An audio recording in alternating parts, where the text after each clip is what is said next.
जय हिंद दोस्तों, आप सभी का स्वागत है एक बार फिर से आपके अपने YouTube चैनल यूनिक ज्ञान में। आज हम BA third semester political science के मोस्ट एक्सपेक्टेड टॉपिक्स के बात करेंगे, क्योंकि ये जो टॉपिक्स हम आपके लिए लेकर आए हैं, अभी तक जिन यूनिवर्सिटीज़ में political science BA third semester का एग्ज़ाम हुआ है, इन्हीं सब टॉपिक्स से आपके क्वेश्चंस पूछे गए हैं। इसलिए हम एग्ज़ाम आपका बहुत ही करीब है, बस आपके लिए टॉपिक्स लेकर आए हैं। टॉपिक आपको बता देंगे, उनको आपको तैयार करना है, और अगर आप इन टॉपिक्स को तैयार कर लेते हैं तो आपको बहुत ही ज़्यादा अच्छे नंबर प्राप्त होंगे। तो चलिए देखते हैं हमारा पहला प्रश्न क्या है। उससे पहले आप अगर चैनल पर नए हैं तो चैनल सब्सक्राइब कर लीजिए, जिससे आने वाली वीडियोज़ आपको प्राप्त हो सकें। तो चलिए देखते हैं हमारा पहला प्रश्न क्या है। हमारा पहला टॉपिक है कि लोकतंत्रीकरण की प्रक्रिया क्या है। लोकतंत्रीकरण किस प्रकार हुआ हमारे भारत देश में, उन सभी प्रक्रिया को आप अच्छे से जान लेंगे। लोकतंत्र क्या है, लोकतंत्र की विशेषताएं क्या है, एवं लोकतंत्र का अर्थ क्या होता है, परिभाषा क्या होता है, इसको आप अगर अच्छे से जान लेते हैं, समझ लीजिए एक क्वेश्चन आपका इस टॉपिक से फिक्स है। अगला क्या टॉपिक है, राजनीतिक व्यवस्था से आप क्या समझते हैं, एवं भारत की राजनीतिक व्यवस्था बताइए। राजनीतिक व्यवस्था आखिर होती क्या है, उसको आप अच्छे से समझेंगे, और भारत में राजनीतिक व्यवस्था किस प्रकार से स्थापित हुई थी, इसको भी आप अच्छे से जान लेंगे। वैसे राजनीतिक व्यवस्था जो होती है वह एक ऐसी उपव्यवस्था है जिससे विभिन्न भागों में ऐसी सूत्रता होती है कि व्यवस्था के किसी भी भाग में कोई भी परिवर्तन अन्य अतः क्रियाशील किया जाए तो अन्य जो अंग होंगे उन पर भी संपूर्ण राजनीतिक व्यवस्था में कोई न कोई अनुकूल परिवर्तन आपको देखने को मिलेगा। यह होती है राजनीतिक व्यवस्था। राजनीतिक व्यवस्था क्या होती है, एक ऐसी उपव्यवस्था होती है, अगर हम उसके किसी भी अंग पर कोई भी परिवर्तन करेंगे तो पूरे संपूर्ण राजनीतिक व्यवस्था में आपको एक अनुकूल परिवर्तन देखने को मिलता है। अगला हमारा प्रश्न क्या है, भारत का संविधान संघात्मक है या एकात्मक।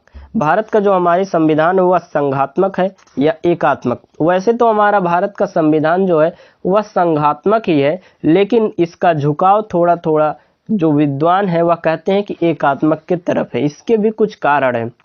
भारत संविधान के संघात्मक होने के लक्षण में अगर आप लिखना चाहें तो शक्तियों का विभाजन जो हुआ है वह एक संघात्मक लक्षण है। संविधान की सर्वोच्चता हुई जो है वह भी एक रूप से आपके लिए संघात्मक लक्षण है। शक्तियों का विभाजन क्योंकि केंद्र रूप में भी हुआ है और राज्य में भी हुआ है, इसलिए आपके शक्तियों का विभाजन एक संघात्मक होने का भारत के संविधान का लक्षण है। अगला हमने बताया संविधान की सर्वोच्चता। संविधान जो हमारे राज्य के लिए है वही केंद्र के लिए है, और संविधान की सर्वोच्चता है तो यह भी एक संघात्मक लक्षण है। स्वतंत्र उच्चतम न्यायालय। चौथा है लिखित और कठोर संविधान।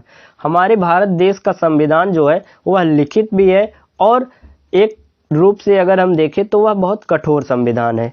पांचवा अगर हम देखें कि संघात्मक के लक्षण क्या है, उच्च सदन का राज्य सदन होना।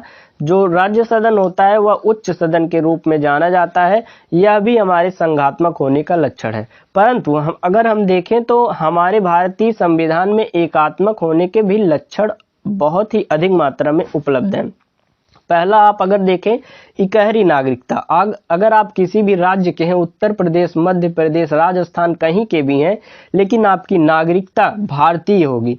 आप राजस्थान के हैं तो राजस्थान के नागरिकता आपको नहीं प्राप्त होगी। अन्य जगहों पे कुछ जगहों पर दोहरी नागरिकता होती है, लेकिन हमारे भारत देश में इकहरी नागरिकता है। अगर आप उत्तर प्रदेश के हैं तो आपको भारतीय नागरिकता प्राप्त होगी, ना कि उत्तर प्रदेश। यह होती है इकहरी नागरिकता। यह जो इकहरी नागरिकता है वह एकात्मक लक्षण को, भारतीय संविधान के एकात्मक लक्षण को दिखाती है। लेकिन अगर दूसरा और लक्षण बात करें तो शक्तियों का बंटवारा केंद्र के पक्ष में होता है। अधिक शक्तियां किसे प्राप्त होती हैं, केंद्र को प्राप्त होती हैं। यह भी एकात्मक लक्षण है। अगर अगला हम देखें तो संकट काल में एकात्मक शासन होता है।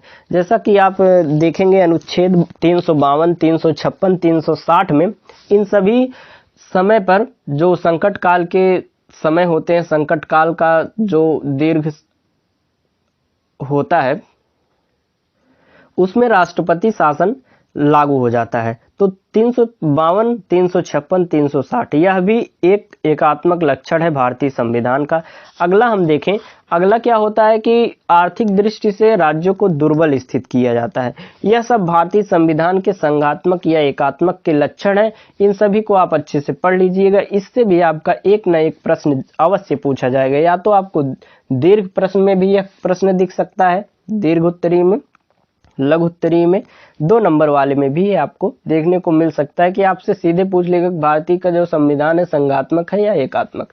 तो अगला प्रश्न हमारा है, अगला प्रश्न है कि राजनीतिक दल का अर्थ एवं परिभाषा बताइए। राजनीतिक दल क्या होती है, उसकी परिभाषा हमें बतानी है, और उसके कितने प्रकार होते हैं, उसके कार्य क्या होते हैं, इन सभी चीज़ों को हमें अच्छे से पढ़ लेना है। राजनीतिक दल जो होता है वह कुछ लोगों का ऐसा समूह होता है, जो राजनीतिक दल होता है वह कुछ लोगों का ऐसा समूह होता है जो कुछ सिद्धांतों पर सहमत होकर अपने संयुक्त प्रयासों द्वारा जनहित को आगे बढ़ाने के लिए संगठित रहता है।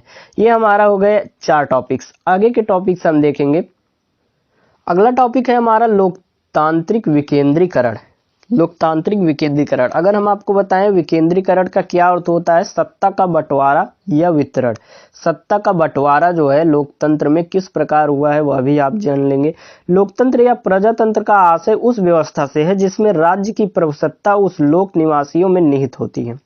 जिस व्यवस्था में देश के समस्त नागरिक प्रशासन के कार्यों में किसी न किसी स्तर पर भाग लेते हैं तथा किसी स्तर की राज्य की सत्ता यदि केंद्र में ही निहित हो तो ऐसी व्यवस्था केंद्र शासन के नाम से जानी जाती है। लोकतांत्रिक विकेंद्रीकरण जो होता है किस प्रकार हुआ है और कितने स्तरों पर हुआ है, यह सब आपको जान लेना है। लोकतांत्रिक विकेंद्रीकरण की प्रकृति, विशेषताएं बहुत ही अच्छे तरीके से समझ लेनी है। अगला क्या प्रश्न है हमारा, अगला टॉपिक है हमारा दबाव समूह की परिभाषा एवं उसके प्रकार। अर्थात दबाव समूह क्या होता है और दबाव समूह के कितने प्रकार होते हैं, किस प्रकार से दबाव समूह कार्य करता है, इन सभी बातों को हमें जानना है। अगर हम अच्छे से बस समझ लेते हैं तो हम बना कर भी लिख सकते हैं, इसीलिए हमें समझना बहुत ही जरूरी है।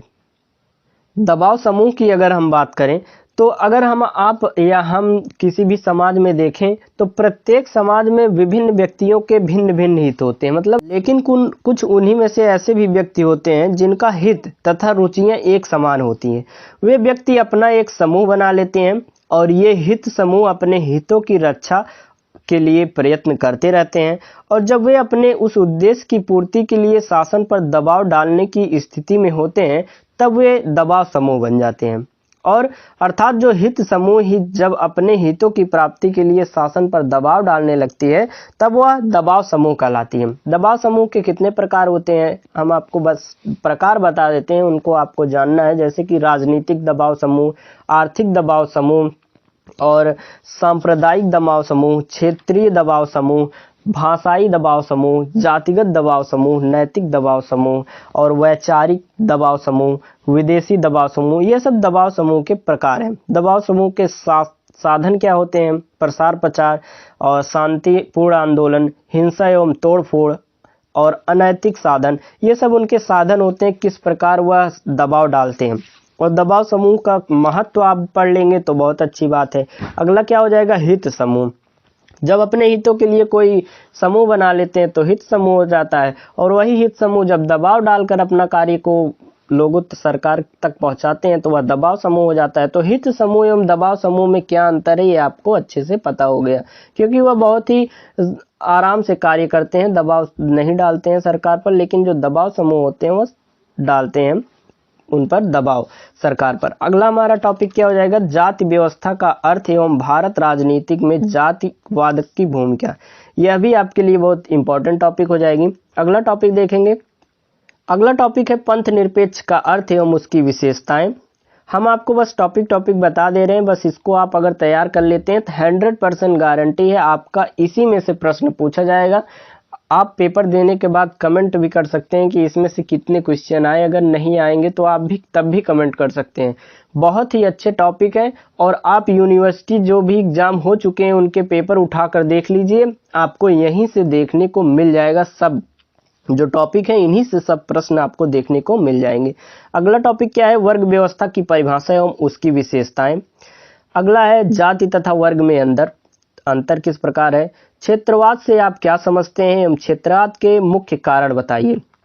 अगला देखेंगे हमारा क्या टॉपिक है, अगला टॉपिक है दल बदल से आप क्या समझते हैं। दल बदल के प्रमुख कारण, दल बदल को रोकने का प्रयत्न।